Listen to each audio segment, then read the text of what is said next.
De pie, hermanos, por favor. Buenas noches, hermanos, nuevamente. También saludamos a los hermanos que se conectan vía el Facebook, hermanos de Coyique que están conectados, hermanos de Chincha también, de Vía El Salvador, etc. Bueno, vamos a leer la palabra de Dios en el libro de Mateo, capítulo 5, versículo 17 al versículo 20. Leemos la palabra de Dios en el nombre de Jesucristo.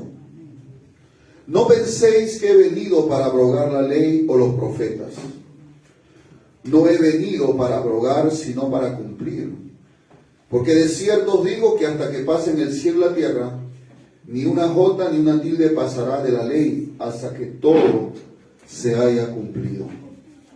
De manera que cualquiera que quebrante uno de estos mandamientos muy pequeños, y así enseña a los hombres, muy pequeño será llamado en el reino de los cielos. Mas cualquiera que los haga y los enseñe, éste será llamado grande en el reino de los cielos.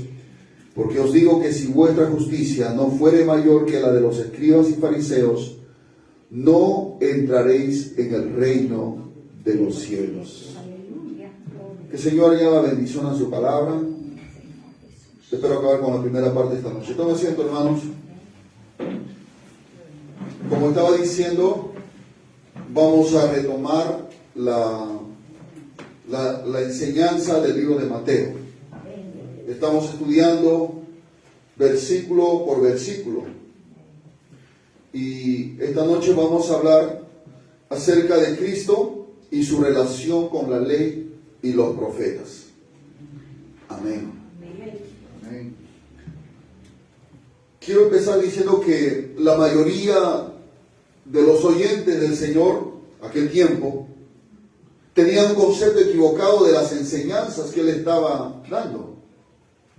Casi todos los judíos tradicionalistas consideraban las instrucciones rabínicas como las interpretaciones apropiadas a la ley de Moisés y concluyeron que debido a que Jesús no seguía las tradiciones de los ancianos, era evidente que estaba fuera de la ley o que la estaba relegando a una menor importancia.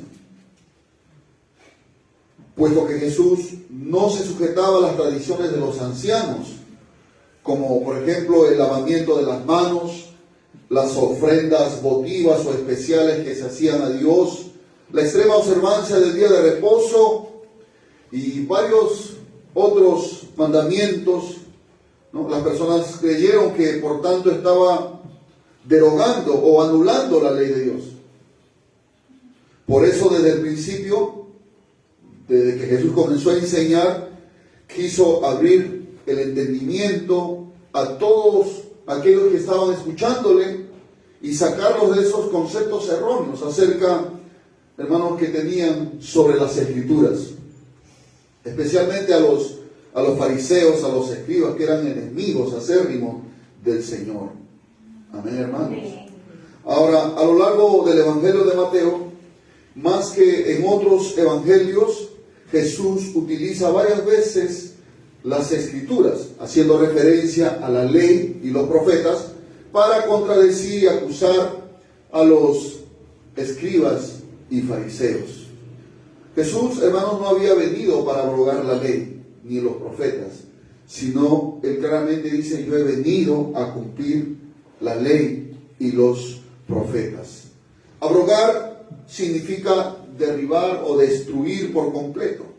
La idea básica de este concepto es echar abajo y demoler hasta el suelo, destruir totalmente, convertir en nada, ser inútil, invalidar. En otras palabras, la palabra abrogar significa anular, dejar en desuso. Pero Jesús no vino a eso. Jesús dijo: yo no he venido a abrogar la ley, yo no he venido a anular la ley, yo he venido a cumplir la ley. Amén, hermanos. Entonces es importante que nosotros también entendamos eso. Ahora, vamos a ir viendo algunos significados de algunos términos para poder comprender.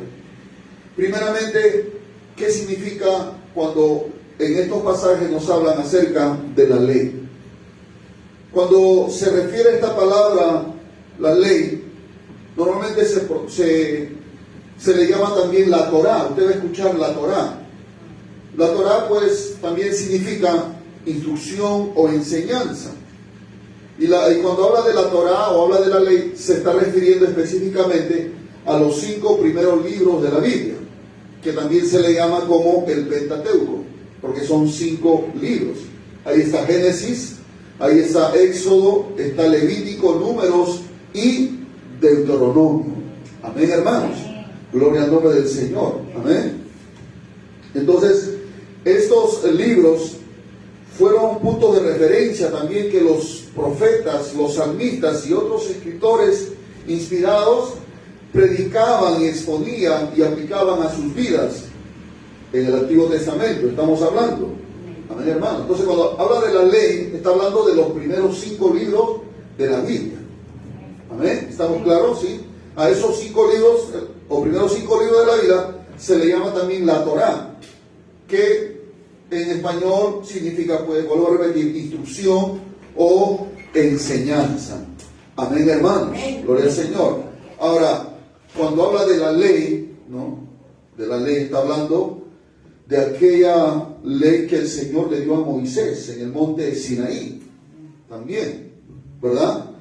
Que se componía primeramente de la ley moral, la ley judicial y la ley ceremonial.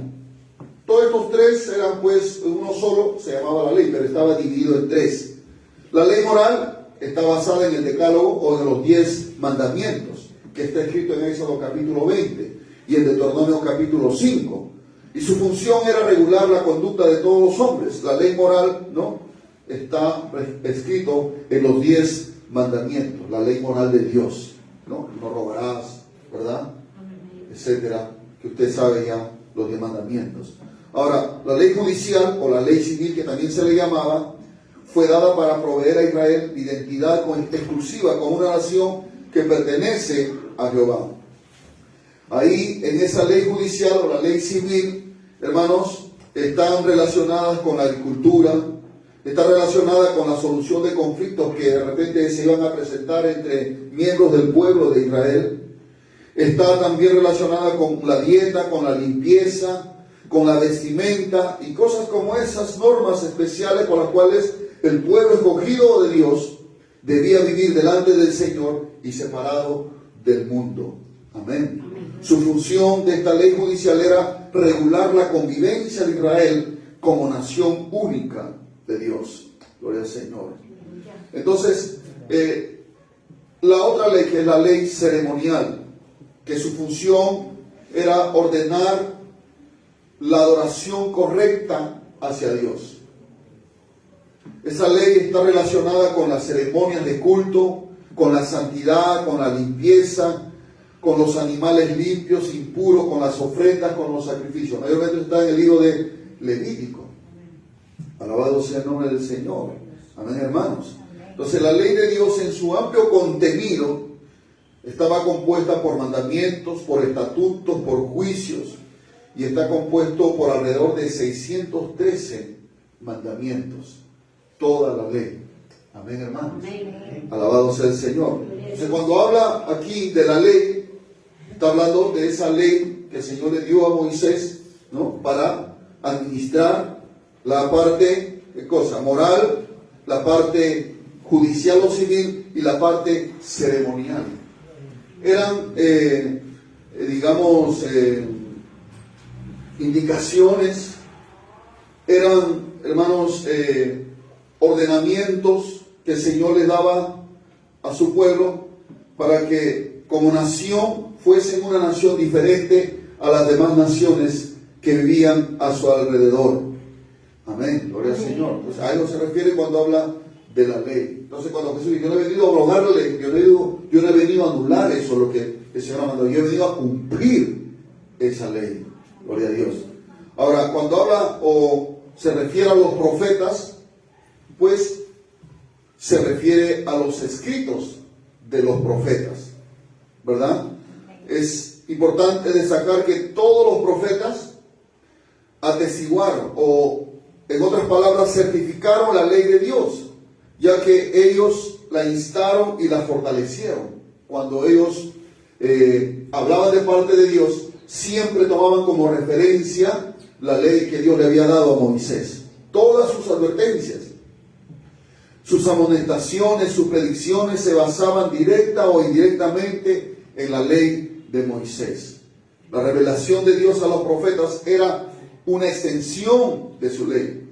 Los profetas, hermanos, expusieron la ley moral, la ley judicial, la ley ceremonial, ya que hablaron en contra de la idolatría, del adulterio, de la mentira, del hurto y de todos los otros 10 mandamientos.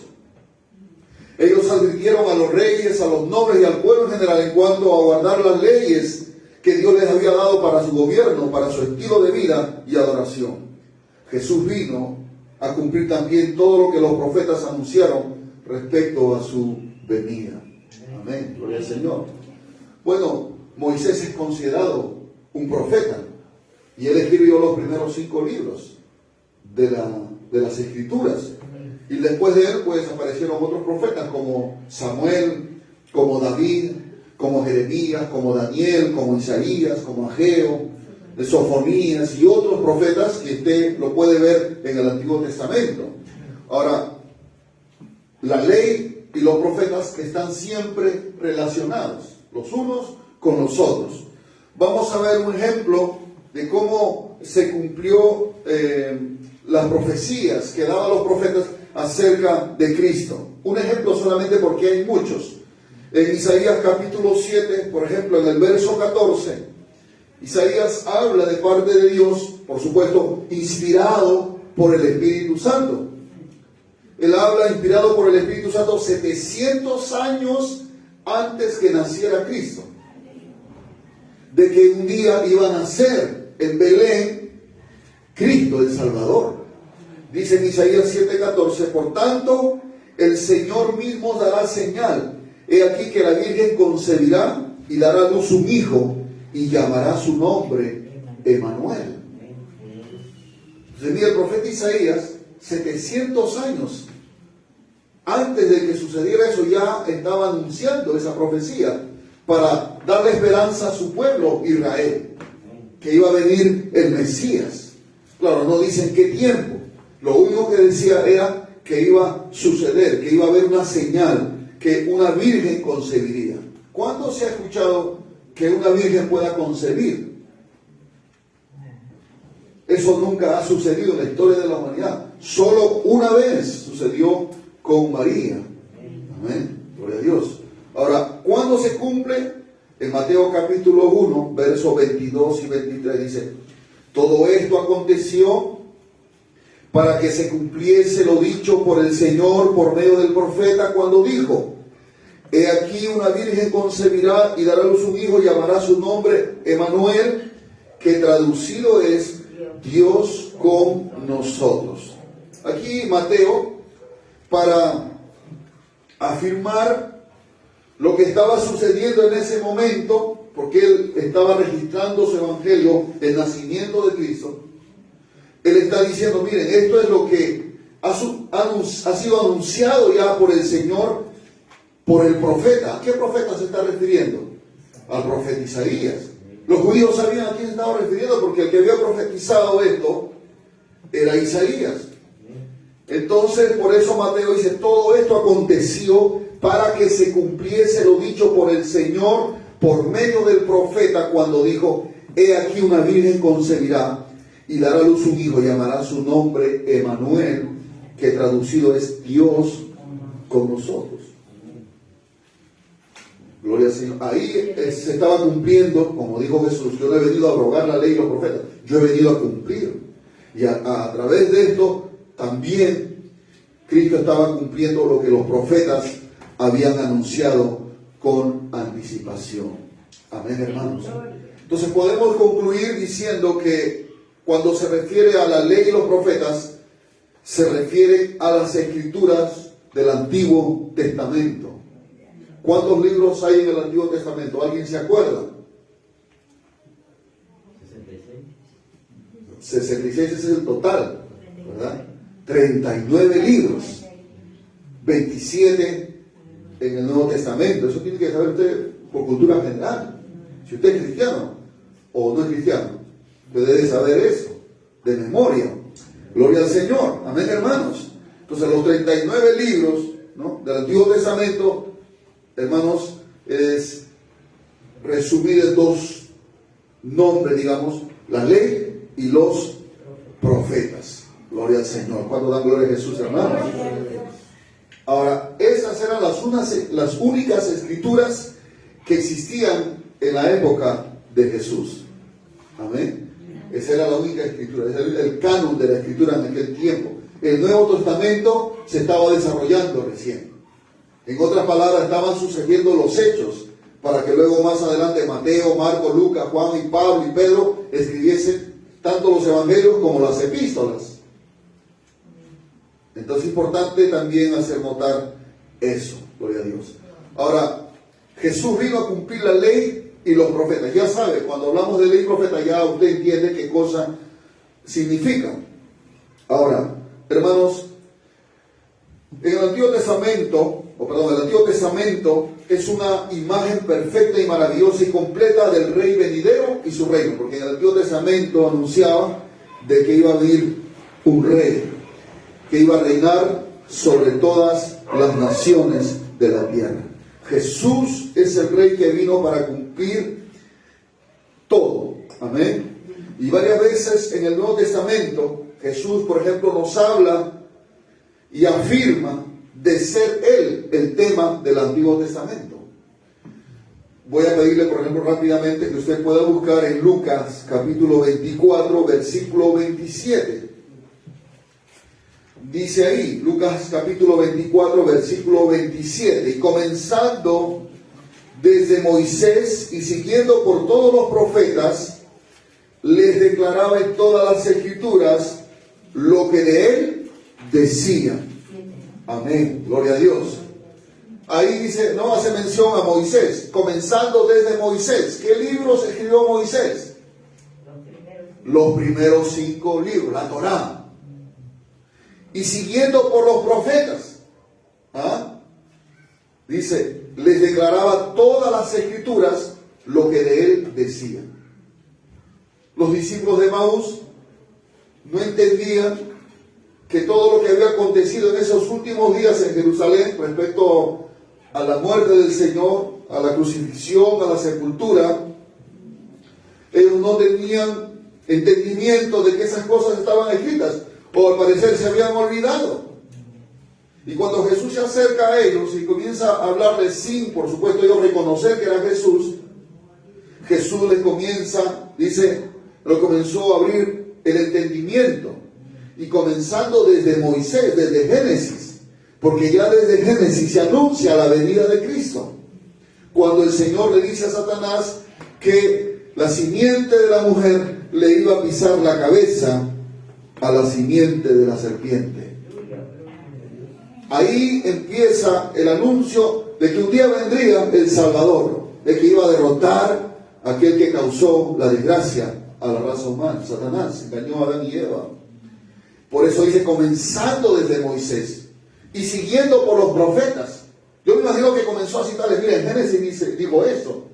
En Éxodo también habla del Cordero que fue sacrificado y hablaba del Mesías. En Levítico del sumo sacerdote, Aarón, un tipo de Cristo, y así comenzó a hablarle. Y los profetas, mira qué dijo Isaías, qué dijo Jeremías, ahí está. Y comenzó a abrirle desde los escritos de Moisés, pasando por los profetas, les declaraba en todas las escrituras lo que de él decía. Aló.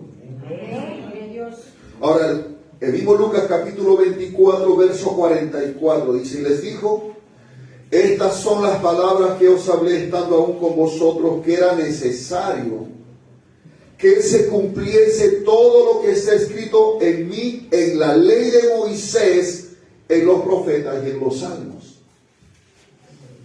¿Cuánto dan gloria al Señor? Gloria a Dios. Otra vez menciona la ley de Moisés, los profetas, y la añade a los salmos, porque tal vez no habían visto que en los salmos también se anunciaba la muerte o el sacrificio de Cristo. Hay salmos mesiánicos.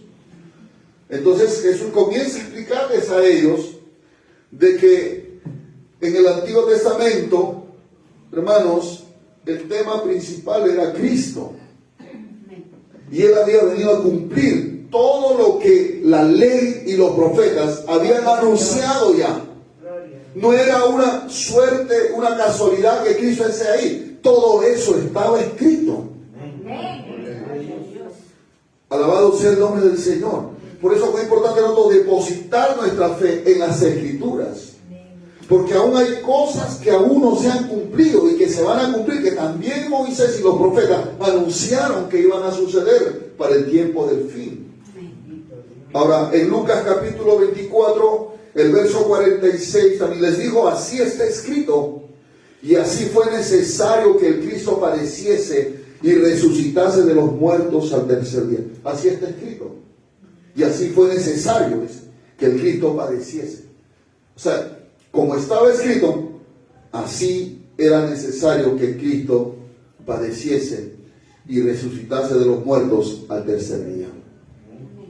En otro pasaje dice en Juan 5:39, capítulo 5, verso 39 de Juan, dice, escudriñad las Escrituras, porque a vosotros os parece que en ellas tenéis la vida eterna. Y ellas son las que dan testimonio de mí. Amén. Amén. Gloria a Dios. Le dice escudriñen. No solamente lean. Escudriñar significa exacto. Es como buscar oro, ¿no? Así, algo así. Insistir con insistencia, meditar, reflexionar, concentrar el entendimiento y la mente sometido al Espíritu Santo para entender las Escrituras. Le dice, escudriñen las Escrituras porque a ustedes les parece que en ellas tenéis vida eterna. Le está hablando a los fariseos, a los escribas. Y ellas son las que dan testimonio de mí. En otras palabras está diciendo Jesús, si ustedes escudriñan las Escrituras, ustedes me van a encontrar a mí en las Escrituras. Porque de mí escribió Moisés y los profetas. Pero si no escudriñan, no van a ver nada, le está diciendo. Gloria al Señor. Las Escrituras dan testimonio de mí, dijo Jesucristo. Hermanos, es maravilloso si usted estudia el libro de Éxodo, en la construcción, por ejemplo, del tabernáculo, cada parte, cada pieza, cada color, cada material, todo habla de Cristo. Alabado sea el nombre del Señor. Desde el animal que se sacrificaba como holocausto, que era sin defecto, ya hablaba de la perfección de Cristo. Por eso que cuando Juan aparece, Juan el Bautista aparece predicando en el desierto y ve a Jesús venir a su bautismo, ¿qué cosa dice Juan? He ahí el Cordero de Dios que quita el pecado del mundo. O sea, los judíos al escuchar eso, ellos podían entender, relacionar el Cordero que se sacrificó en el tiempo de Moisés, para que ellos salieran de Egipto. Y que la sangre de ese Cordero fue untada en las puertas de sus casas para que el ángel de la muerte no pasara y no matase a sus primogénitos. Entonces ellos sabían de qué Juan estaba hablando. Entonces Jesús ahí estaba cumpliendo esa profecía que en una forma simbólica estaba representada en un animal. Y no es que Jesús sea un animal, sino que era una simbología, porque el animal daba su vida, su sangre por los pecadores. Así Cristo, sin defecto, su sacrificio iba a ser perfecto, iba a derramar su sangre por nosotros los pecadores. Gloria al Señor. Entonces las Escrituras dan testimonio de Cristo.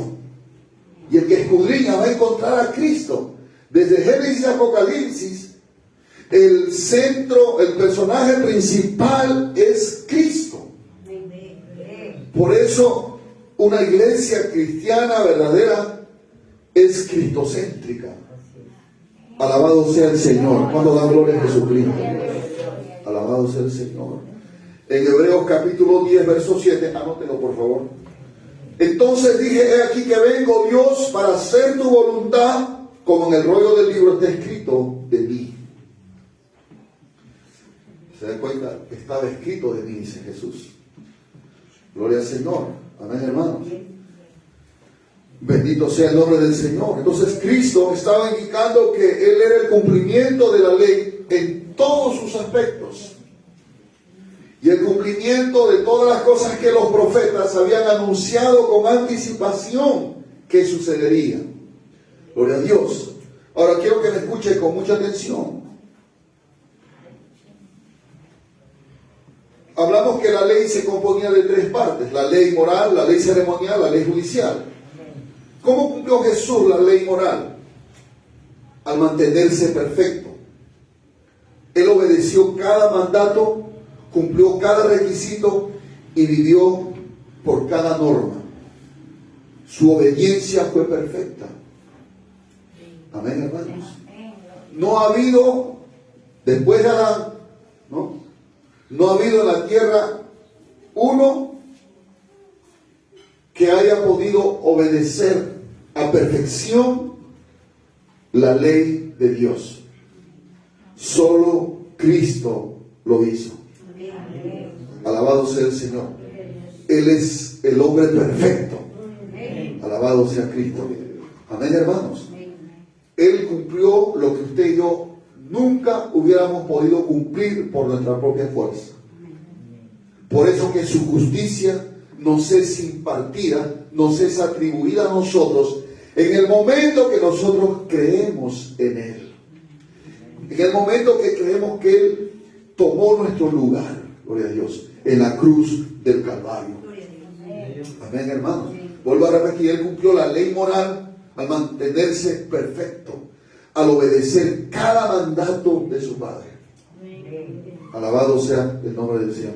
Era tan sujeto a su Padre que muchas veces decía: lo que hablo no lo hablo por mi propia cuenta, sino lo que el Padre me dice que yo hable, eso lo hablo. Amén. Su vida fue intachable, fue perfecta. Él nunca cometió un pecado. Jamás hubo pecado en sus labios, ni en su corazón. Aunque lo tentaron. Mismo Satanás vino a tentarle, los fariseos, los escribas venían a tentarle, pero él nunca cedió a la tentación. Por eso en Hebreo dice que cuando él fue tentado en todo, es poderoso para socorrer a los que son tentados. Gloria al Señor. Amén, hermanos. Entonces él cumplió la ley moral, vuelvo a decir, al mantenerse perfecto, al obedecer cada mandato del Señor, de su Padre.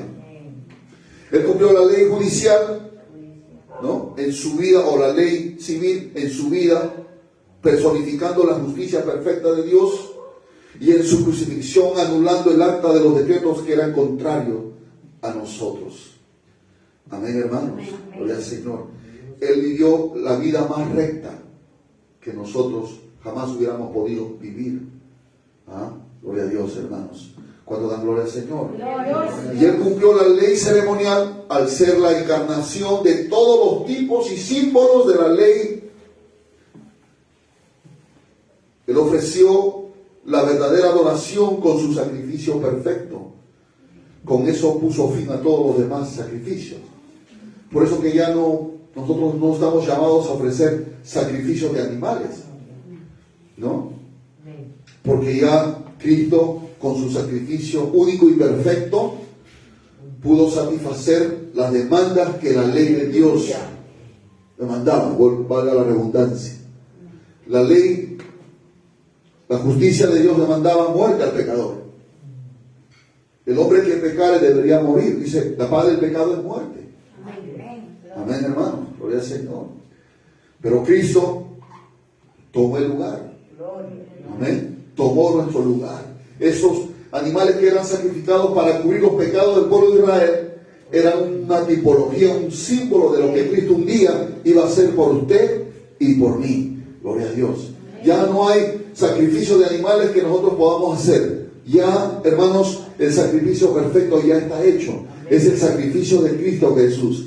Y es a través de su sacrificio que nosotros nos presentamos ante el Padre. Tenemos acceso, entrada a la presencia de Dios por el sacrificio perfecto de nuestro Dios. Alabado sea el nombre del Señor. Por eso Jesús dice, yo no he venido a abrogar la ley. Porque los que le escuchaban pensaban que él estaba cambiando la ley, que estaba anulando la ley. No, digo, yo no he venido a anular la ley, yo he venido a cumplir todo lo que la ley demanda. Todo lo que los profetas han dicho, han anunciado, yo he venido a cumplir todo eso. Gloria al Señor. Amén, hermanos. Ahora es importante aclarar también que no debemos confundir la ley y los profetas con la tradición de los ancianos que en el tiempo de Jesús existían y eran considerados como mandamientos de parte de Dios. ¿Qué era la tradición de los ancianos? Era un conjunto de leyes que eran extra bíblicas, es decir, que no estaban dentro del canon del Antiguo Testamento. Amén, hermanos. Este conjunto de leyes habían existido solo en forma oral, es decir, solamente era hablado, y únicamente desde el tiempo en que ellos fueron llevados cautivos a Babilonia. Luego fue llevado al papel a finales del siglo III antes de Cristo, fue escrito. Y ahí comenzó, ¿no?, a guardarlo, es decir, a transcribirlo, ¿verdad? Ahora, esta era la primera gran colección escrita de las tradiciones orales judías, conocida como la Torá oral.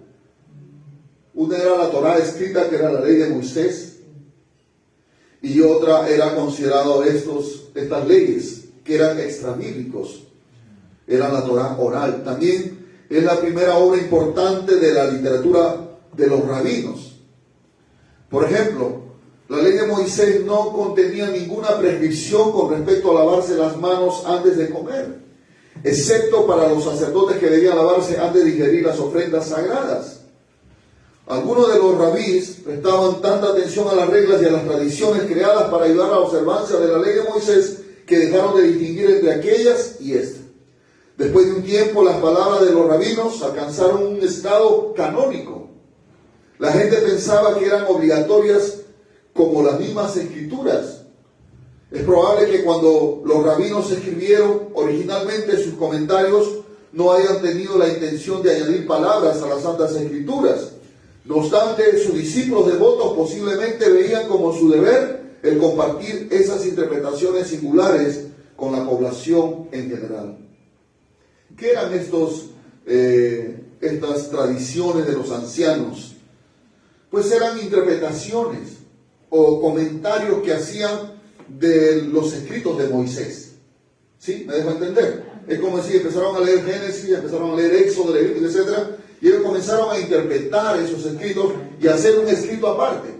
De tal manera que llegó un momento en que dejaron a un lado las escrituras de Moisés, la ley de Moisés, y comenzaron más a dedicarse, ¿no?, a enseñar estas interpretaciones.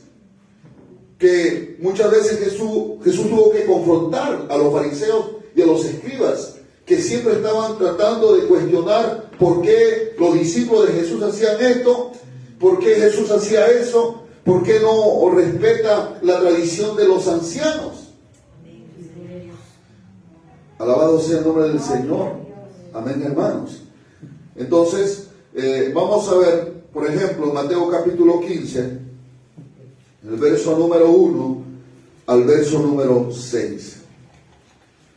Entonces se acercaron a Jesús ciertos escribas y fariseos de Jerusalén, diciendo: ¿por qué tus discípulos quebrantan, qué cosa? La tradición de los ancianos. ¿Por qué no se lavan las manos cuando comen pan? Respondiendo él les dijo: ¿por qué también vosotros quebrantáis el mandamiento de Dios por vuestra tradición? ¿Te escuchó, hermanos? ¿Sí? Porque Dios mandó, vamos a quiero que me preste atención, por favor. Y ya le dije, hermanos, sería bueno que tenga un cuaderno y un lapicero para que ustedes puedan notar. Vamos a verlo para que ustedes puedan entender. Dice: entonces se acercaron a Jesús ciertos escribas y fariseos de Jerusalén, diciendo, miren lo que dicen: ¿por qué tus discípulos quebrantan qué cosa? La tradición de los ancianos. Me están haciendo una pregunta. ¿Por qué no se lavan las manos cuando comen pan? Ellos habían interpretado el mandamiento que está en Levítico, en el capítulo 22, versos 6 y 7, que los sacerdotes antes de comer el pan sagrado tenían que lavarse la mano. Pero ellos lo habían aplicado para todo el pueblo. Entonces, para ellos era una condenación, un pecado, el no lavarse las manos para comer. Ahora, no tenía nada que ver con la higiene, porque por higiene uno se tiene que lavar las manos. pero ellos lo habían interpretado de que era algo ceremonial, era un pecado si no se lavaba las manos antes de comer. Y ellos estaban observando a Jesús y a los discípulos su estilo de vida, de cómo estaban viviendo. Entonces, cuando vieron a los discípulos que estaban comiendo los panes sin lavarse las manos, entonces comenzaron a murmurar. Y ellos le dicen: ¿por qué tus discípulos quebrantan la tradición de los ancianos? O sea, era una tradición, pero no era un mandamiento de Dios. Ahora, en el verso 3 dice, respondiendo él le dijo: ¿por qué también vosotros, Jesús ya le dice, quebrantáis el mandamiento de Dios por vuestra tradición? Gloria a Dios. Amén. ¿Por qué han quebrantado los mandamientos de Dios? Dice usted: por vuestra tradición. El verso 4, porque Dios mandó, miren, Dios mandó diciendo: honra a tu padre y a tu madre. Y el que maldiga al padre y a la madre muere irremisiblemente. Ese es un mandato del Señor. Eso está dentro de los 10 mandamientos, el cuarto mandamiento. Pero ustedes dicen: cualquiera que diga a su padre o a su madre, es mi ofrenda a Dios, todo aquello con que pudiera ayudarte, ya no ha de honrar a su padre y a su madre. Así habéis invalidado el mandamiento de Dios por vuestra tradición. ¿Qué había sucedido? Ellos habían interpretado este cuarto mandamiento. ¿Cómo? Habían dicho: bueno, ya ustedes no necesitan honrar a sus padres. O sea, ¿cómo era honrar a los padres? Es darle una ayuda económica a los padres. Entonces, lo que le está diciendo: ustedes han invalidado los mandamientos de Dios por su tradición. Ustedes no obedecen lo que Dios ha mandado. Dios ha mandado honrar al padre y a la madre, pero ustedes dicen: cualquiera, ¿no? Dice, que diga a su padre o a su madre, es mi ofrenda a Dios, todo aquello con que pudiera ayudarte, ya no ha de honrar a su padre y a su madre. O sea, si yo estoy honrando a Dios, estoy ofrendando a Dios, yo no tengo por qué honrar a mi madre y a mi padre. Así lo habían interpretado ellos. Y así habían enseñado al pueblo. Y de esa manera habían invalidado, ¿qué cosa? El mandamiento del Señor, por hacer prevalecer, ¿qué cosa? Su tradición. Alabado sea el nombre del Señor. Amén, hermanos. Gloria al nombre de Jesús. Eso nomás que Jesús le da un ejemplo, porque hay muchos ejemplos más que Jesús le refuta a ellos, la forma como había malinterpretado los escritos de Moisés, que eran los mandamientos o la ley de Dios. Alabado sea el nombre del Señor. Cuando dicen amén, hermanos. Entonces es importante que nosotros entendamos esto. ¿Por qué? Porque es importante entender esto, que una cosa es hablar de la ley de Dios y otra cosa es la tradición de los ancianos. ¿Por qué? Porque cuando vayamos a leer las cartas o las epístolas de Pablo que escribe en contra de la ley, en contra de los judaizantes que estaban tratando de mezclar la gracia de Dios, la salvación que es por gracia, estaban tratando de que los que se convertían a Cristo en aquel tiempo, de que ellos también, aparte de creer en Jesús, también tenían que guardar parte de la ley. Amén, hermanos. Pero Pablo desbarata todo eso en sus escritos. Por eso que, vuelvo a repetir, es bueno leer los libros de los libros de Romanos, los Gálatas, Hebreos, que hablan fuertemente en contra de los judaizantes. Ahora, en estos tiempos, esos judaizantes están de vuelta. Y ellos nos van a decir que Pablo no estaba hablando de la ley de Moisés, sino de las tradiciones de los ancianos, cuando habla de que ya no se debe obedecer la ley. No sé si me dejo entender. Porque los judaizantes hoy quieren a toda costa que nosotros volvamos a la ley de Moisés, cuando el fin de la ley es Cristo. Pero para que la gente caiga en esa trampa, en ese error, dice, ahí Pablo no se está refiriendo a la ley de Moisés, se está refiriendo a las tradiciones de los ancianos, que eran considerados también como la Torá, pero la Torá oral, pero que luego fue escrita. No sé si me dejo entender. Ya, aún más adelante de repente van a entender un poco más. Pero es importante, hermanos, que nosotros podamos hacer una diferencia. ¿Ok? No es lo mismo la ley de Moisés con la tradición de los ancianos. Muy bien, vamos a correr un poquito. Ahora quiero que vean a Cristo y su relación más amplia con la ley y los profetas. Vamos a ver un poquito más rápidamente. Por ejemplo, número 1, Cristo nació bajo la ley. Rápidamente voy a leerlo. Gálatas 4 y verso 5 dice: pero cuando vino el cumplimiento del tiempo, Dios envió a su Hijo, nacido de mujer, nacido bajo la ley, para que redimiese a los que estaban bajo la ley, a fin de que recibiésemos la adopción de hijos. Cristo nació bajo la ley. Cuando Cristo vino, nació, la ley estaba vigente. Por eso dice que Cristo, hermano, cuando vino el cumplimiento del tiempo, Dios envió a su Hijo, nacido de mujer, nacido bajo la ley. Por eso que él fue llevado al 8º día al templo. Sus padres lo llevaron a presentarlo, porque así la ley lo demandaba. Desde muy niño los padres obedecieron lo que la ley mandaba respecto al primogénito, que tenían que presentarlo al 8º día. Alabado sea el nombre del Señor. Por eso dice que nació bajo la ley. Esa palabra bajo significa sujeto a la ley. Por eso Jesús dice: yo no he venido a abrogar la ley, he venido a cumplir la ley. Gloria a Dios. Número 2, él vivió en perfecta obediencia a la ley. Juan 8:46, cuando tiene una confrontación con los religiosos que lo estaban acusando, él dice: ¿quién de vosotros me redarguye de pecado? Pues si digo la verdad, ¿por qué vosotros no me creéis? A ver, alguien que se levante y diga que yo haya o tenga algún pecado. No había nadie que lo podía acusar, porque él había cumplido la ley, hermano, en una perfecta obediencia. Amén, hermano. ¿Cuánto dan gloria al Señor? Ahora, número 3, él fue un ministro de la ley para los judíos. La purificó de todas las tergiversaciones rabínicas y exigió su cumplimiento a quienes profesaban obedecerla. En Mateo, capítulo 15, ya lo hemos leído, el verso 1 habla del lavamiento de las manos. ¿Se acuerdan de eso? Ahí Jesús les enseñó a los fariseos, ¿no?, la importancia de no invalidar los mandamientos de Dios por la tradición. Le está diciendo que ellos tenían que obedecer lo que Dios ha mandado, no lo que ellos han interpretado. Hoy pasa lo mismo en este tiempo. Muchas religiones están llenas de tradiciones y costumbres. Amén, hermanos. Y no de la palabra de Dios. Nosotros vivíamos en un tiempo igual, cuando éramos católicos.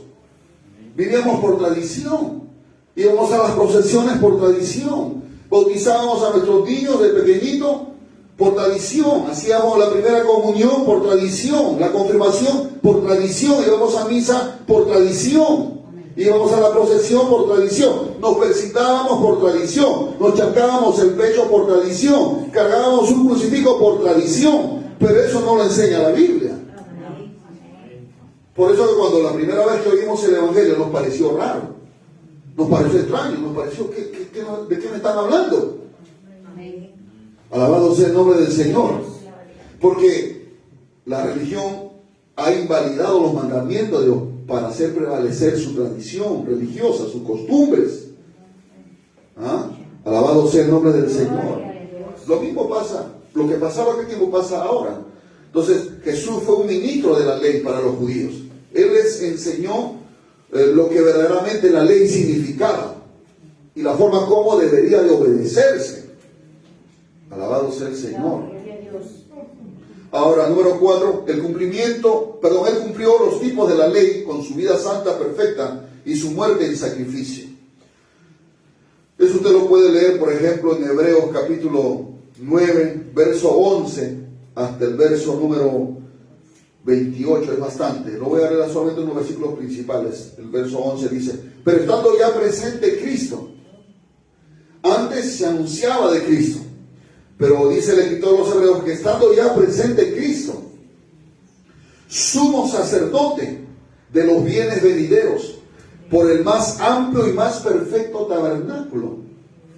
Los judíos sabían de qué le estaba hablando Pablo aquí, porque ellos sabían de un tabernáculo que Moisés había construido, un tabernáculo en esa tierra, pero ahora está hablando de un más amplio y más perfecto tabernáculo que está en el cielo, no hecho de manos, es decir, no de esta creación, no por sangre de machos cabríos ni becerros, sino por su propia sangre, entró una vez para siempre en el lugar santísimo, habiendo obtenido eterna salvación, etcétera, etcétera. Amén, hermanos. Cristo cumplió todo lo que la ley mandaba con su vida santa, perfecta y su muerte en la cruz. Número 5, en forma vicaria, Él cargó con la maldición de la ley a fin de que el pacto de Abraham se cumpliese y pueda beneficiar a los que creen en Cristo Jesús. Gálatas 3, 13 y 14 dice: Cristo nos redimió de la maldición de la ley, hecha por nosotros maldición, porque está escrito: maldito todo el que es colgado en un madero, para que en Cristo Jesús la bendición de Abraham alcanzase a los gentiles, a fin de que por la fe recibiésemos la promesa del Espíritu. Que Cristo nos redimió de la maldición de la ley. Amén. Amén, hermanos. Gloria al Señor. Ahora en Cristo, los que hemos creído en Él, hemos pasado de la maldición a la bendición, por medio de la fe en Cristo Jesús. ¿Ah? Gloria al Señor. Porque dice la Biblia que Él fue hecho maldición. Amén, hermanos. ¿No? Dice, Cristo nos redimió de la maldición de la ley, hecho por nosotros maldición. Número 6, con su obra redentora, Él llevó a todos los que creen del lugar de siervos bajo la ley al lugar de hijos. Ya no esclavos, sino hijos de Dios. Eso está en Gálatas capítulo 4, verso 1 al verso 7. Nos dio una nueva condición, un nuevo estado. Ya no esclavos, sino hijos de Dios. Amén, hermanos. Gloria al nombre del Señor. Por su sangre, Él fue mediador del nuevo pacto. Hebreos 8, 10 al 13 nos habla ahí claramente. Gloria al Señor. Y en Hebreos 12, 24 también dice: a Jesús, el mediador del nuevo pacto, y la sangre rociada, que habla mejor que la de Abel. Amén. Gloria a Dios. ¿Cuándo dan gloria al Señor? Hermanos, para terminar, es importante comprender que la venida de Cristo no fue una casualidad, su primera venida, sino el estricto cumplimiento de todo lo que la ley y los profetas dijeron de Él. Amén. En el Salmo 40, versos 6, 7 y 8, voy a leerlo, dice: sacrificio y ofrenda no te agrada. Has abierto mis oídos, holocausto y expiación no has demandado. Entonces dije: he aquí vengo, en el rollo del libro está escrito de mí. El hacer tu voluntad, Dios mío, me ha agradado, y tu ley está en mi corazón. Eso habla el salmista, hablando proféticamente de Cristo, de su actitud voluntaria de obedecer la voluntad de Dios. Amén, hermano, gloria al Señor. Y todo eso estaba escrito en el rollo del libro. Estaba escrito. Y como estaba escrito, así Cristo fue cumpliendo uno a uno todos los tipos, los símbolos, todas las profecías que de Él se decían, todo, uno a uno, se fueron cumpliendo. Alabado sea el Señor. Por eso que Él dijo: yo no penséis que he venido a abrogar la ley y los profetas, sino he venido a cumplir. Porque si Él no hubiera cumplido la ley, usted y yo hoy no estaríamos delante de la presencia de Dios. No estaríamos disfrutando la comunión con Dios. Aleluya. Él, a través de su sacrificio, el cumplimiento de su sacrificio que estaba anunciado ya, Él ha hecho posible que usted y yo podamos entrar al trono de la gracia, poder acercarnos a Dios. Antes, en el Antiguo Testamento, solamente un hombre, sumo sacerdote, una vez al año entraba en nombre del pueblo a la presencia de Dios. Pero cuando Cristo murió, dice que el velo del templo se abrió de arriba hacia abajo, señalando que a partir de ese momento todo el que creyese en Cristo Jesús podía entrar al lugar santísimo, a la presencia de Dios. Alabado sea el Señor. Él cumplió lo que usted y yo jamás hubiéramos podido cumplir. Por eso tenemos acceso, tenemos entrada a esta gracia y debemos estar agradecidos con el Señor. Que el Señor nos siga bendiciendo. Nos ponemos de pie esta noche. Gloria a Jesús. Amén. Padre, te damos gracias en el nombre de Jesús por tu palabra. Ayúdanos, Señor, a seguir estudiando, a seguir aprendiendo todo lo que tu palabra nos enseña. En el nombre de Jesucristo te damos gracias, Señor. Aleluya. En el nombre de Jesús. Aleluya. Amén. Para mirar afuera, gracias. Finalizar.